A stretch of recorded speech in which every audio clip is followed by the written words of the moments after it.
Health and wellness are the most important things in your life.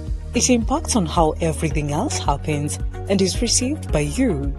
Most of the times, do we give it much attention as we should? That's why Capuchin TV is bringing you this health program every Friday, starting from 9 a.m. to help you embark on the journey to wellness and living a healthy life. It is important to point out that mental health is more about wellness than sickness. Self-care is not selfish.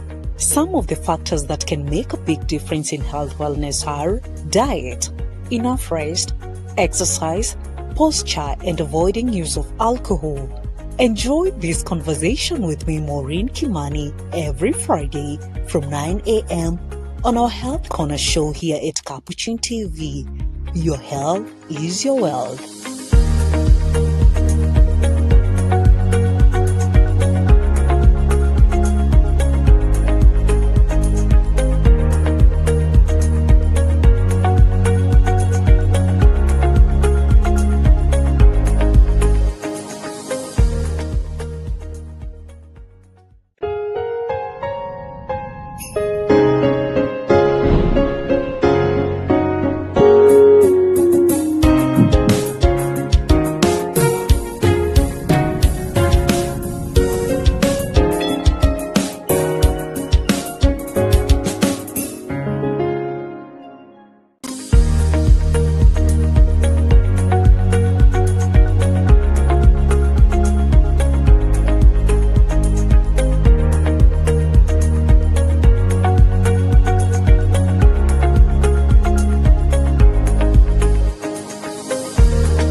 Enjoy this conversation with me, Maureen Kimani, every Friday from 9 a.m. on our Health Corner show here at Capuchin TV. Your health is your wealth. A very good morning. Thank you to you, dear viewer, for joining us on our Health Tech Show right here at Capuchin TV with me, Maureen Kimani. Well, I know it's been quite a while, but you know what? We are back. And on today's conversation, we shall be talking about drug addiction, as you can see down on your screen. And I know you have ever maybe experienced with this word or maybe come across with addiction, but our topic today is drug addiction. But let us break it down. What is addiction? Do you know a person who has been addicted? Because addiction can be understood in very many ways, of which I know most of us have experienced. Maybe our parents telling us, come on, you're too addicted to your phones, or maybe watching TV, all that manner. We shall get to know about that in just a few. And as we said, our topic today is drug addiction. Most of us know someone who is addicted or has ever been addicted with drugs or is still struggling with drug addiction, that is generally. And I will get to know that conversation because in our studio we're being joined with one of the experts, and she will be introducing herself, telling us who she is, what she does, and what do we expect on our today's conversation. And if you want to be part of this conversation, you can text us or you comment a question, or in case you want us to cover a certain topic, you can do that on 0717-424-866, or you can use our SMS number that is 21760.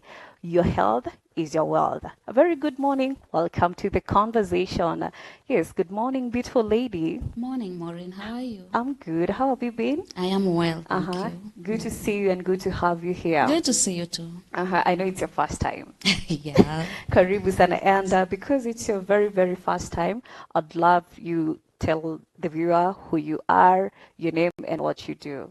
Okay, thank you, Maureen. My name is Veronica Mawiu.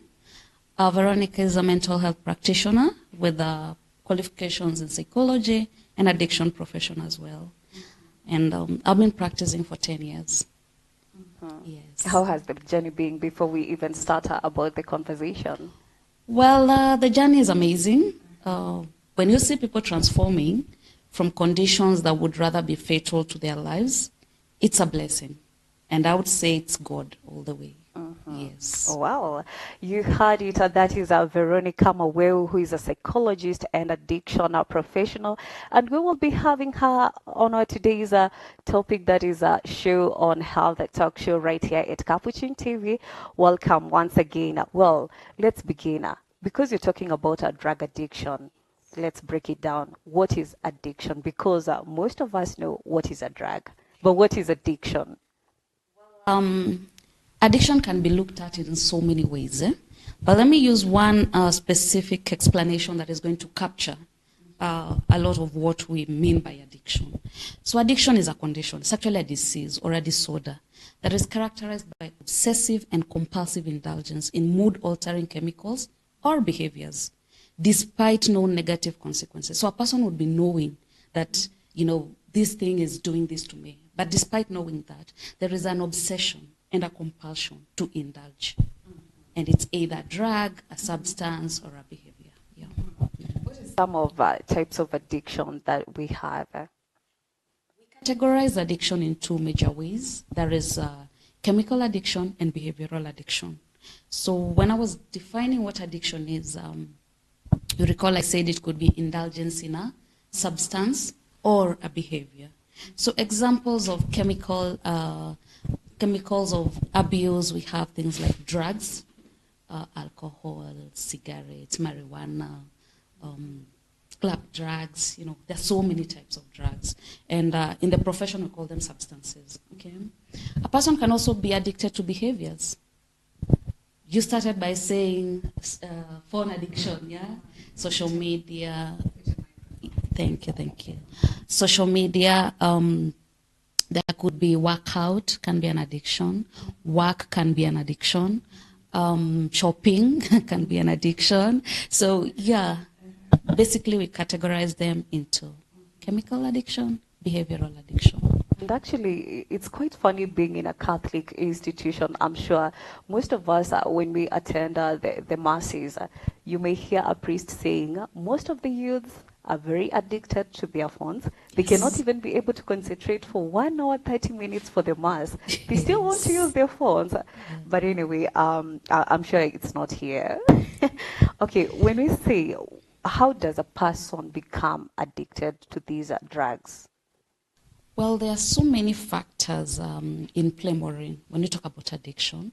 And I'm sure you've witnessed some people been using substances like alcohol for a very long period of time, and they don't become addicts. And others just start, and after a short period of time, their lives are unfunctional without the substance. So there are so many factors in play, and I want to categorize them in two major factors. We have behavioral factors and we have environmental factors, or the nature-nurture controversy. So natural factors are biological factors like genetic predisposition. So there could be genes at play. There could be other biological factors like neurological defects. There could be insufficiencies, some neurotransmitters in the brain. There could be other as well biological factors like a person with a certain condition like depression, and some other factors like those. Then we have environmental availability of the drug, the culture where you're coming from, peer pressure, the people you're hanging out with. Yeah. And when you talk about peer pressure, today's on Friday. Yes. It's in the evenings, they say party after party. But when you talk about drug addiction, Yes. what do we mean? Because you've been able to break down what addiction is. Why do people get addicted to all that kind of drug? Yeah. What is drug addiction? So drug addiction is obsessive and compulsive indulgence in mood-altering chemicals, despite no negative consequences. So now we are specifically talking about the drug. You're addicted to the drug. So it's an obsession and compulsion. Not, Maureen, obsession is constantly thinking about it. Compulsion is constantly doing. So there is the thinking and there is the doing. And despite,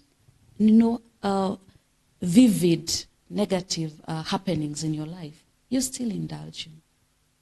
Yes.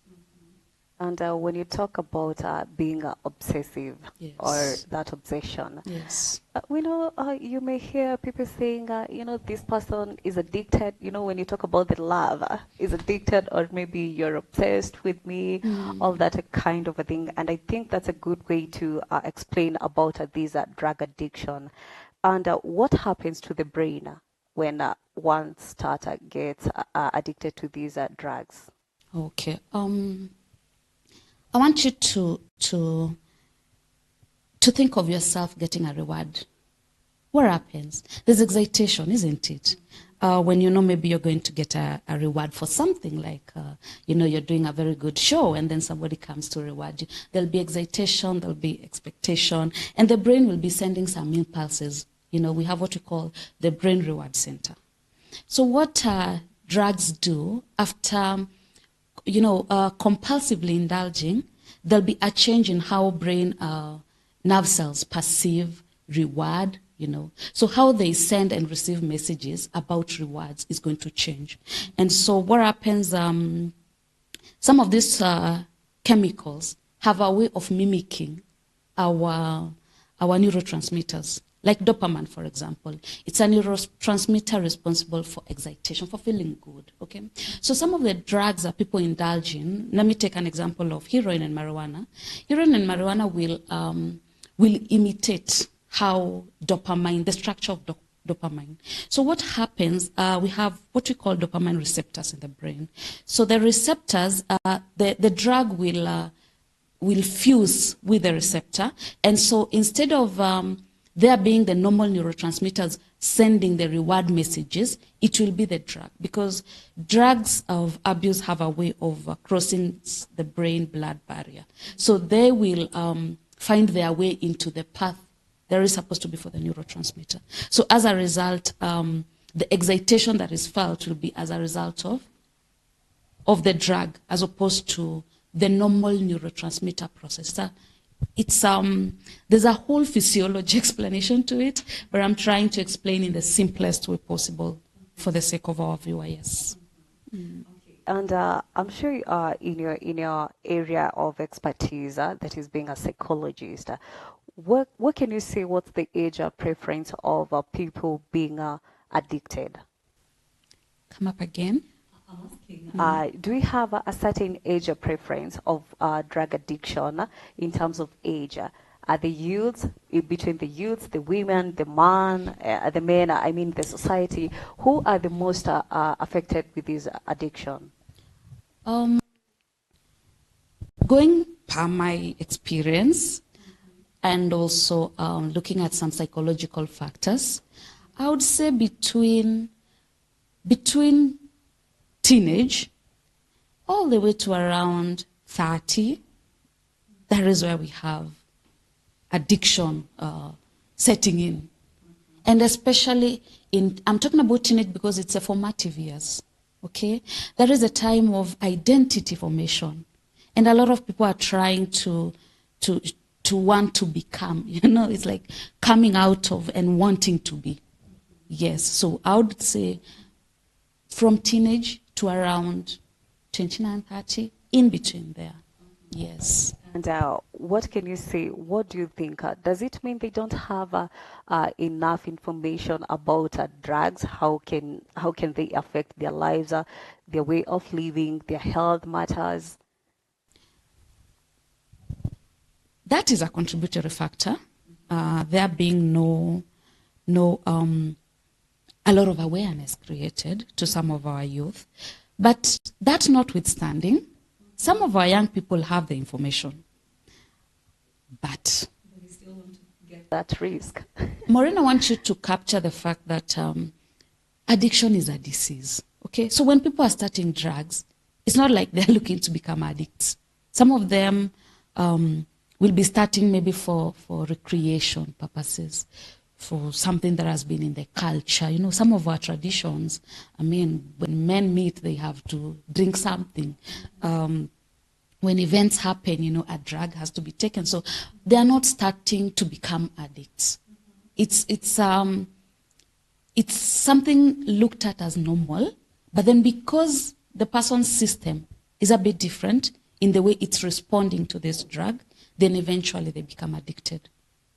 So it's not like they start to become addicted, but something somewhere is malfunctioning. And as a result, become addicted. Yeah. Okay, and how quickly can one be affected by these drugs? Okay. The period of a person becoming addicted also depends on a lot of factors. The drug, the period of indulgence, the system of the person. Remember I mentioned something that was called genetic predisposition, Maureen. We can start drinking with you, but maybe you don't have a genetic predisposition. I have. So somewhere along the way, I become addicted. The drug potency, the drug potency is a measure of the activity of the drug, the intensity of that activity of the drug in your system. Something like cocaine, for example, you might get addicted quickly as opposed to other drugs. So there are so many factors in play when a period. But that notwithstanding, you can still get addicted with the first use, yes. Some of the risk factors of which you've been able to mention, few of them, as you break down about this drug addiction. Which other risk factors do we have? We have risk factors from biological all the way to environmental. I mentioned any other co-occurring disorder, a person with schizophrenia, a person with bipolar, a person with depression, a person with any other of these, ADHD, for example. And then we have environmental factors like the environment where the person is, the culture, the belief system in that place, the friends, company the person keeps, media, but a lot of what we see on social media can also sometimes impact a person's view of a drug. Yes. And you mentioned about the behaviors, how people behave. How can you tell that this person is addicted? Because some of them, they are good at hiding. You can't tell until maybe you have an experience with them. Yeah. How can you observe and tell that this person is truly addicted or is going to that way? Okay. The most evident fact that a person is addicted to a drug is they're experiencing withdrawal symptoms when they seize the drug. For example, there's this common phrase among people who drink, "Nimeenda kutoa lock." This person, connotation in Kiswahili, kulok ni kufunga. So nimeenda kujifungua, So the physical manifestation of an addiction is that when a person is not, doesn't get the dose as they get it, they will be having these withdrawal symptoms. Could be shaking, could be insomnia, could be appetite loss, could be tremors, like for people of alcohol. So the most presenting evidence is the existence of those withdrawal symptoms. But there are so many other factors. Person has started stealing things from the house, selling them, absconding school. Yeah. Okay, all right. Thank you for breaking that down, Veronica. And I think you've done it in a good way that our viewer can be able to understand. And I think we're going to take a very short break, but then when we come back, we shall talk about how can one help these people. Maybe is there a treatment that can be done for them? If they want to seek help, what can they do if they want to minimize these drugs, that kind of a thing, because maybe they want to leave taking drugs, but they're not able to because they need the time. Where can they access this facility? And if they want to come to you as a psychologist, how can they get in touch with you? I think we shall break down all of that. And to you, our viewer, in case you are joining us right now, this is the Health Talk Show with me, Maureen Kimani, and our guest is Veronica Maweu. And we're talking about drug addiction, and we're going to take a very short break. When we come back, we shall have more for you. And we're saying your health is your wealth.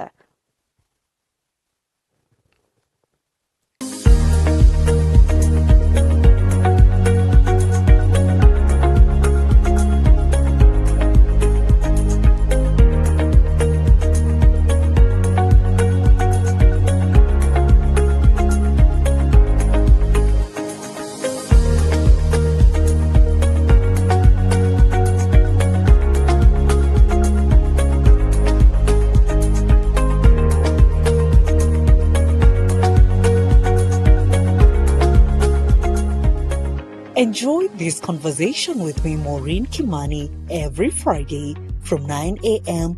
on our Health Corner show here at Capuchin TV. Your health is your wealth. Capuchin TV, your Catholic identity. Sala ya kuombea sinodi ya maaskofu. Tunasimama mbele yako, ewe Roho Mtakatifu, tunapokusanyika pamoja kwa jina lako. Wewe pekee unayetuongoza, weka maskani yako ndani ya nyoyo zetu. Tufundishe njia ya kupita na jinsi ya kuenenda. Sisi ni dhaifu na wenye dhambi, usiruhusu tuendelee kuchochea machafuko. Usiruhusu ujinga utuongoze kwenye njia mbaya, wala utepetevu usiadhiri matendo yetu. Utuwezeshe ndani yako tuwe na umoja, ili tuweze kusafiri pamoja hadi uzima wa milele, wala tusipotee mbali kutoka njia ya kweli na iliyo sahihi. Tunaomba hayo yote kwako wewe ufanyaye kazi kila mahali na kila wakati, katika ushirika wa Baba na Mwana, milele na milele. Amina.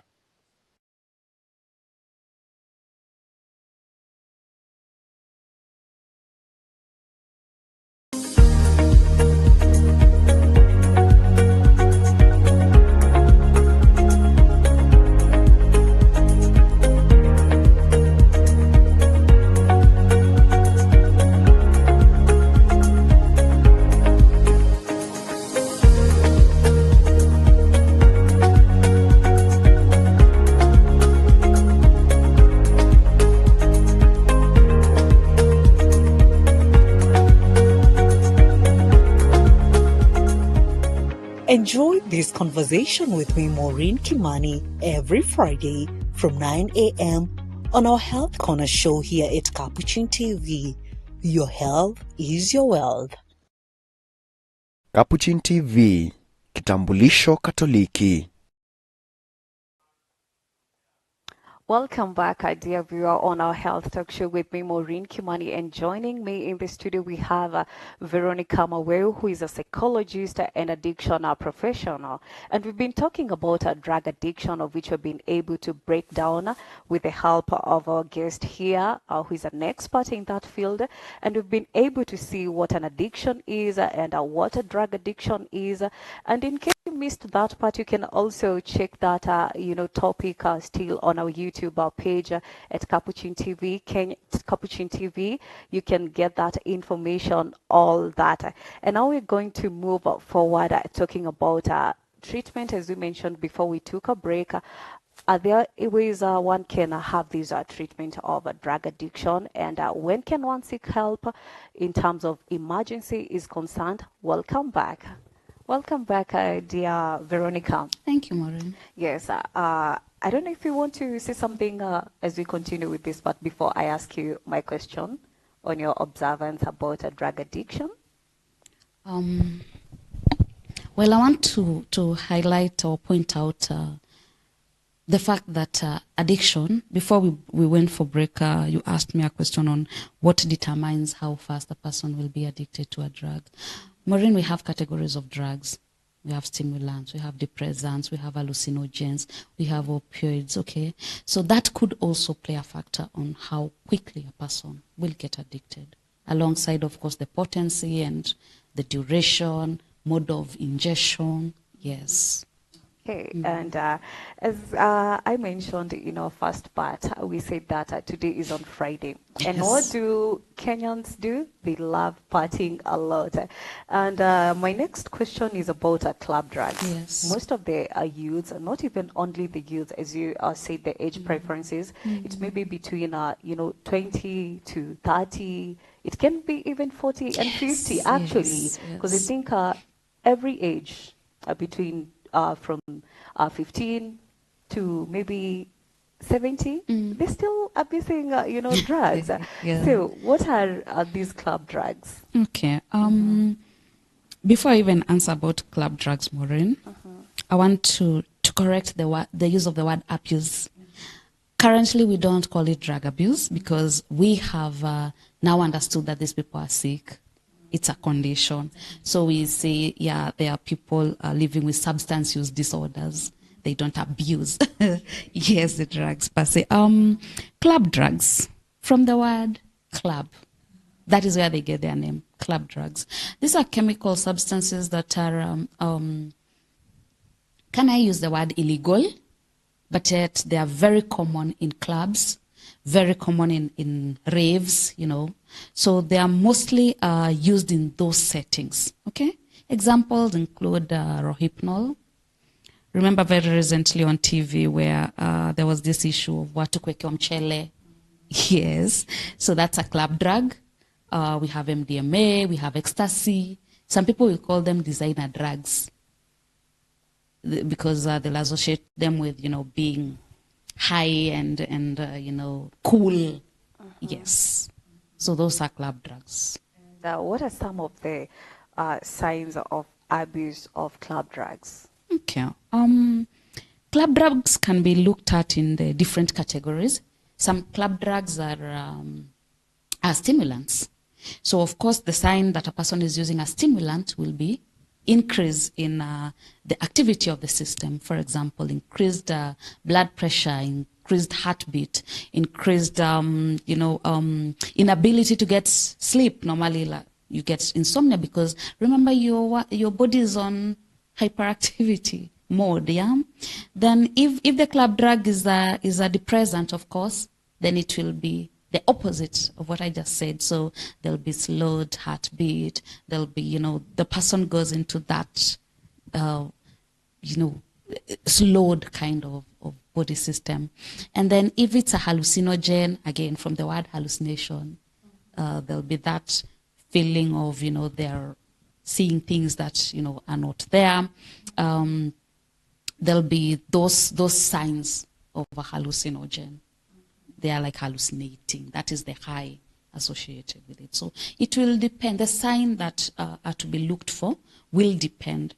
Some of them will even cause comas. You know, a person will just black out. Yeah, and that is why they are very much used for sexual assault. They are very much used for crimes, like what we were seeing on TV the other time, when people could just you go into a club and somebody uses a drug on you and then they rob you. Sure. Yes. Mm. Okay. And when can one see a doctor? Okay. Now here I want to talk to the people living with these substance use disorders per se, because as much as we might be able to see the signs, the symptoms is the person experiencing them. So if a person is in this predicament where they know they've been using substances, they're not happy in that situation. They can evidently see that their lives are falling apart. They have even heard from their close relatives that, hey, slow down on this one is going to kill you, this one, this. Some have even gone to problematic stages where divorce, separation, inability to even take care of their children. Some are employed, but they are constantly locked into debts because, you know, using after using after using. Maureen, one thing that drugs do, they will deplete you of your finances because you must run, you know, back to using it. So if this person who is indulging in this substance, which they just started for recreation, has gotten to that point where they can see clearly that there is a problem, and even physiologically they can feel, you know, you must wake up to drink so that your body is functioning normally. There is a problem there. You're in a prison. You're caged inside your own system. You can't do anything unless you take something. Yeah. If you know clearly you're using a substance again to solve something that is wrong inside you, and you're using something that is outside you to solve that, Maureen, it's time to see a doctor. It is, yeah. Mm. Let me maybe add on something that you have mentioned on being, you use a lot of money, you spend. There's one person who said people who love even taking alcohol, they're very generous. Wanasema pewa moja, ongezewa moja. Yes. So, and I think that's very wrong because if you look at the situation in our economy, it's very high. School fees, iko juu, everything else is very high. And Yes. when you spend a lot of money with the drugs and all that kind of, fun things to do, you may not be able to take care of your family, your friends, or even your mothers when they are growing old. And I think it's a good thing that you have point out people, they should take care of themselves. And if in case you find yourself in that position, go ahead and seek See a help. doctor. Yes, yes. Exactly. And are there any effective treatment for drug addiction? Yes. Remember I said drug addiction is both chemical and behavioral. So that tells us that it is a physiological problem as well as a psychological problem. So treatment that is effective must combine a solution to the physiology and a solution to the psychology. Many people, you will hear them talking of, I just need detox. And we will come to that later, Maureen, but detox is not treatment, okay? It's a part of treatment. So effective treatments exist, Maureen. They are there. And they're even available in our country. But it must be a multidisciplinary approach, We must manage the physiology. Remember we talked about withdrawal symptoms. Some withdrawals are fatal. They kill. Somebody can just stop a drug today and die because there's a lot of complexity, drugs do to the system. So an effective treatment must combine biological, psychological, and even social, because there is reintegration back to society for this person. When a person is busy in substance use, they are stealing things from the house. They are talking badly to people, not that they want to, but the effects of the drug. So the society has already even put a connotation on this person, ule mwizi, ule mtu wa bangi, ule nini, So the effective treatment must be both pharmacological, psychological, and even social for integration. Yes. Okay. You talked about a detox. What is detoxification? Okay. Remember substances or drugs, they have this effect on the body mechanism, on the physiology, okay? So detoxification is it's an intervention or a treatment approach in which, number one, the medic is seeking to manage those withdrawals effects, seeking to correct whatever it is malfunctioning that the drug was able to maybe do in the system, or manage an emergency drug overdose. So it is part of treatment, but it's like a fast thing that must be done, especially for some drugs like alcohol, and certain other drugs, heroin, So detox is a part of treatment. It's an intervention. It's a treatment module that is as our first, first line of approach to this condition. Yes. Okay, and what is withdrawal and how long does it take? Okay. Withdrawals, we define them as, these are symptoms that occur immediately following cessation of a drug. So when a person stops using a substance, they will experience a lot of things. There could be both physical withdrawals and psychological withdrawals. Physical withdrawals will include things like shaking. If you've ever observed a person who's been using alcohol for a very long period of time, you'll see, Maureen, even if you give them tea or water, Yeah. by the time it gets to the mouth, the cup is half. So that is a withdrawal, a physical withdrawal. We'll have things like even headaches. People who've been smoking cigarettes for a very long period of time, when they try to stop, they have these severe headaches. We could have things like palpitations of the heart. We could have appetite issues. We could have insomnia, the inability to get normal sleep. We could have hot and cold flashes. A person is feeling, hot when it's very cold, feeling very cold when it's very hot. We have even blood pressure problems, fluctuations and all that. Then we have psychological withdrawals. And in these ones, we have anxiety. When a person stops using, you'll see them pacing up and down until they get their substance, then they're restored back to being focused. There's that loss of focus, memory problems. Yes. Yeah, so those are withdrawals. And how long, Maureen, they last depends on a lot of factors. It will depend with the substance that was taken. It will depend with the duration they've been taking this substance. It will depend with even the body physiology of a person, because again, we are different. We are different. And whatever factors were in play when you were starting to use a drug will also determine how quickly you are able to face off the drug in the first place. So duration is different for stimulants. Like it's short for stimulants. A person can take up to even 2 weeks and withdrawals are over. It's different for depressants. Sometimes depressants will talk about a period of around 6 weeks. It's different for opioids. It's different for hallucinogens. So yeah, it depends with a lot of factors. Yes.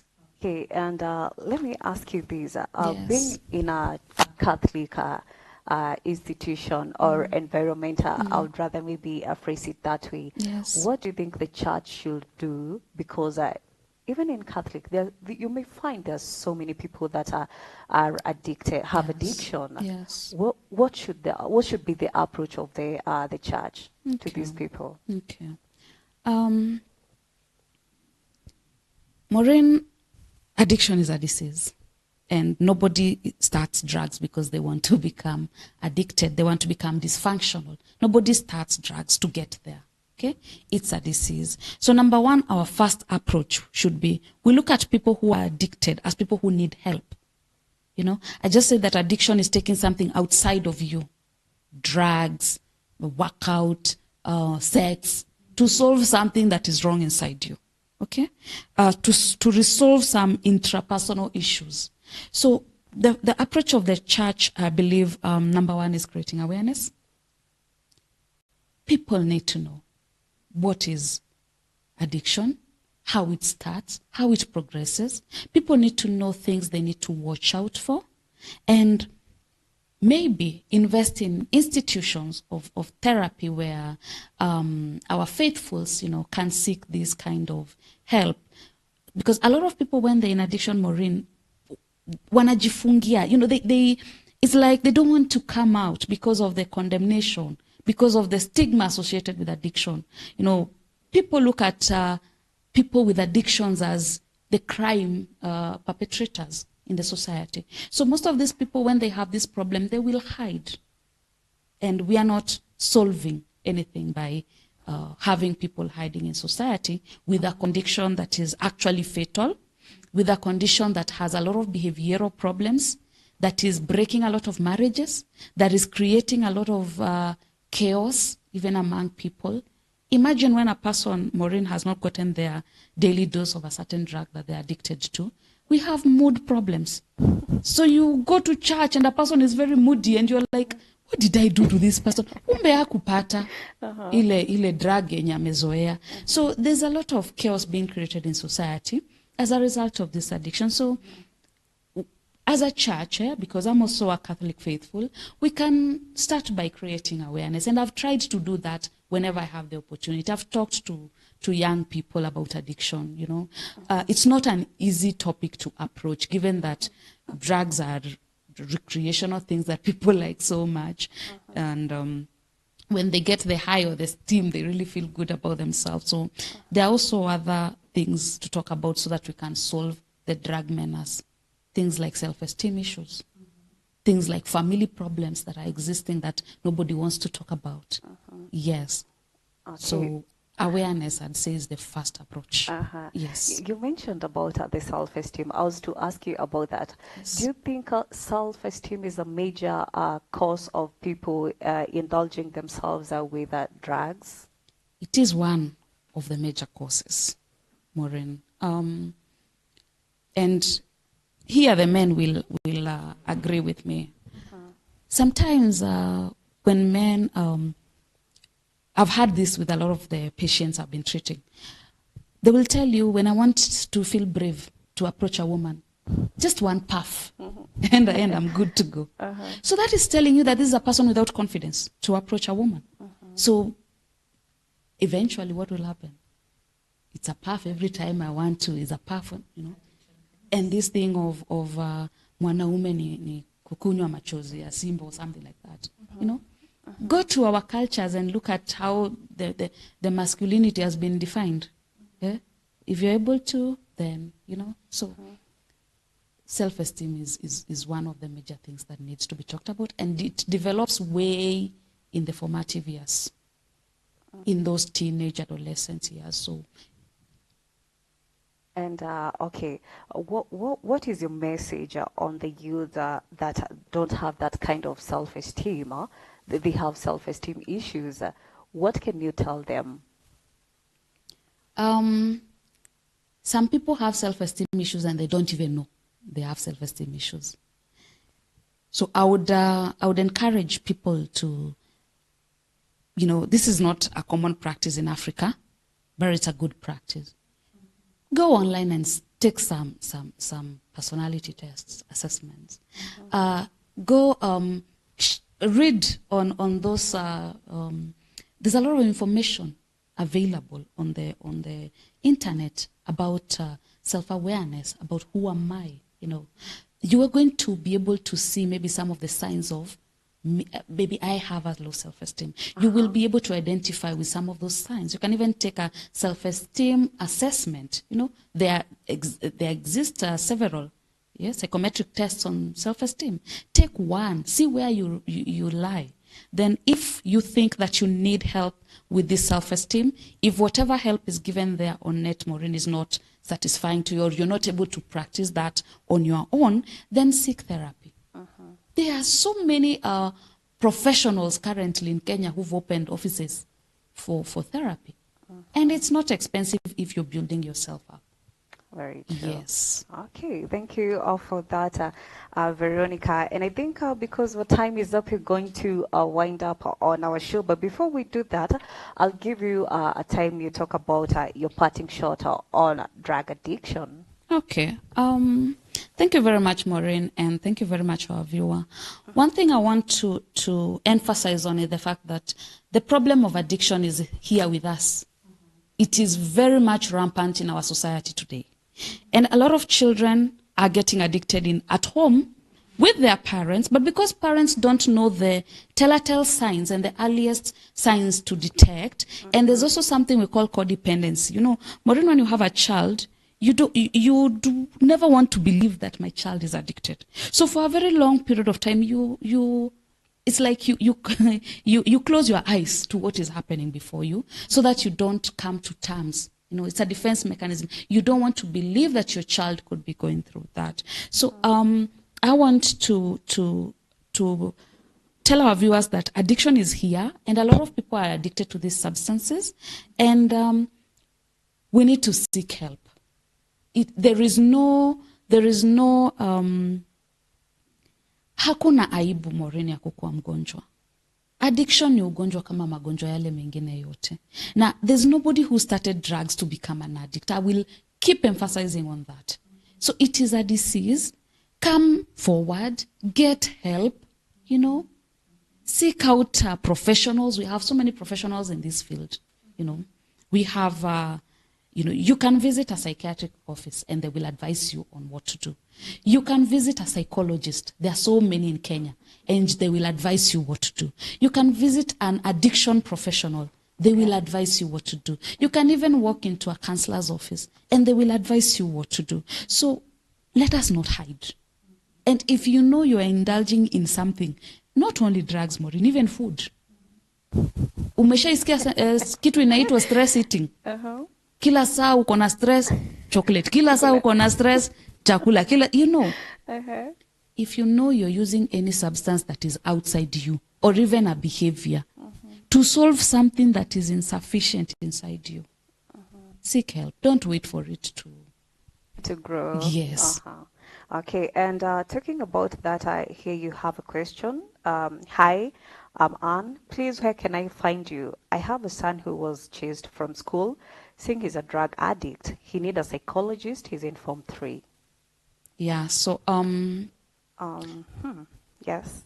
With that, Maureen, I don't know if I can give my number on No, here. well, maybe they can use the Capuchin office number, and then, but we'll still get in touch with them, and you can also share your number. But if you feel free to share your number, it's okay. But we can also use the Capuchin office number. No problem. Okay.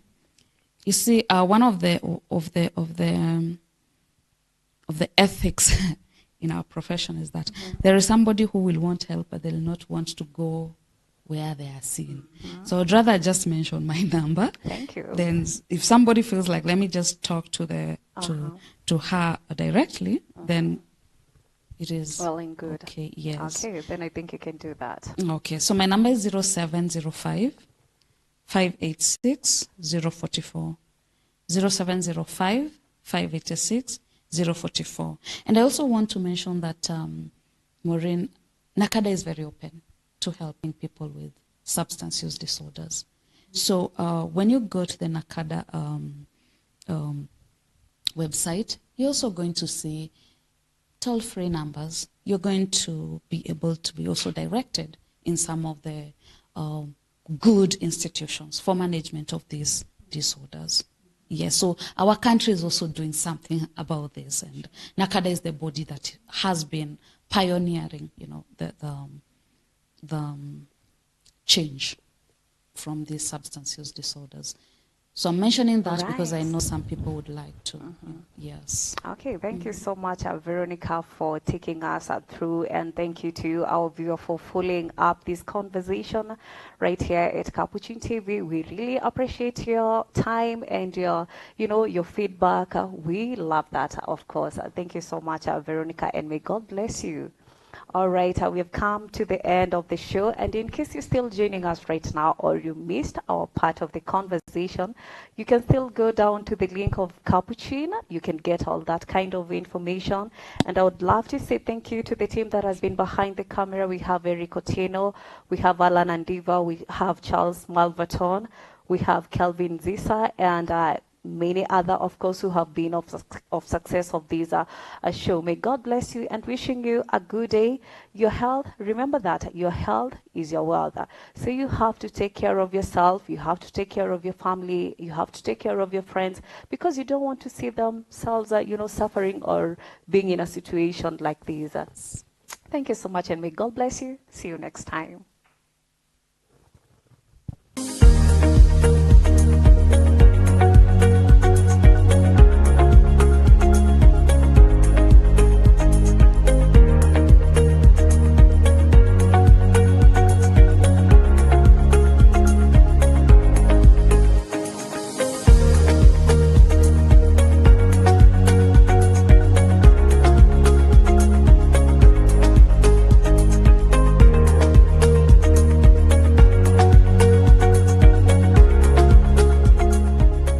Enjoy this conversation with me, Maureen Kimani, every Friday from 9 a.m. on our Health Corner show here at Capuchin TV.